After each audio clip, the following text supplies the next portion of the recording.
तानाजी सिंह जिसने किला जीता पर कहानी अमर हो गई। सन 1670 मराठा साम्राज्य और मुगलों के बीच संघर्ष अपने चरम पर था। कोंढाणा किला, आज का सिंहगढ़, मुगलों के कब्जे में था और उसे वापस लेना लगभग नामुमकिन माना जा रहा था। चारों ओर ऊंची चट्टानें, घना जंगल और रात में गश्त करती दुश्मन सेना। किला अभेद्य था। शिवाजी महाराज ने किले को वापस पाने का संकल्प लिया, लेकिन ये काम किसी साधारण योद्धा के बस का नहीं था। तभी आगे आए तानाजी मालुसरे, शिवाजी के बचपन के मित्र और सबसे निडर सेना नायक। उनकी रणनीति अनोखी थी, सीधे दरवाजे से नहीं, चट्टान की पीठ पर चढ़कर हमला। तानाजी के पास एक खास साथी भी था। उनका युद्ध घोड़ा नहीं, बल्कि एक युद्ध गोहरा, मॉनिटर लिजर्ड यशवंती। यशवंती को तानाजी ने पाला नहीं था, गोहरा खुद तानाजी को चुन कर आया था। युद्ध से पहले की रात तानाजी ने गोहरे की आंखों में देखा और बोले, अगर कोंढाणा चढ़ना है तो रस्सी तू बनेगी। सैनिकों ने रस्सी बांधी,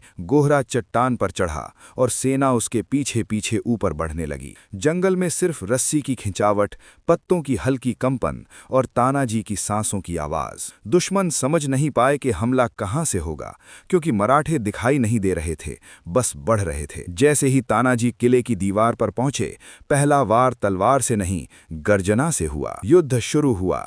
न तोप, न तीर, सिर्फ तलवार, साहस और किले की गूंज। तानाजी ने मुगल सेनापति उदयभान को द्वंद्व युद्ध में चुनौती दी। लड़ाई इतनी भयंकर थी कि धूल आसमान तक उठी, लेकिन केंद्र में सिर्फ 2 योद्धा और उनकी टकराती तलवारें। अंत में उदयभान गिरा और कोंढाणा फिर से मराठों का था। किला जीत लिया गया, लेकिन उसी दिन तानाजी वीर गति को प्राप्त हो गए। जब शिवाजी महाराज तक ये खबर पहुंची तो वे बोले, गढ़ आला पण सिंह गेला। किला तो आ गया, पर सिंह चला गया। कोंढाणा की दीवारें आज भी तानाजी की वीरता की गूंज याद रखती हैं, लेकिन रहस्य अब भी बाकी है। क्या तानाजी ने किला जीता था या समय ने तानाजी को अमर कर दिया था? क्योंकि इतिहास कहानियां लिखता है, लेकिन लेजेंड्स खुद इतिहास चुनते हैं।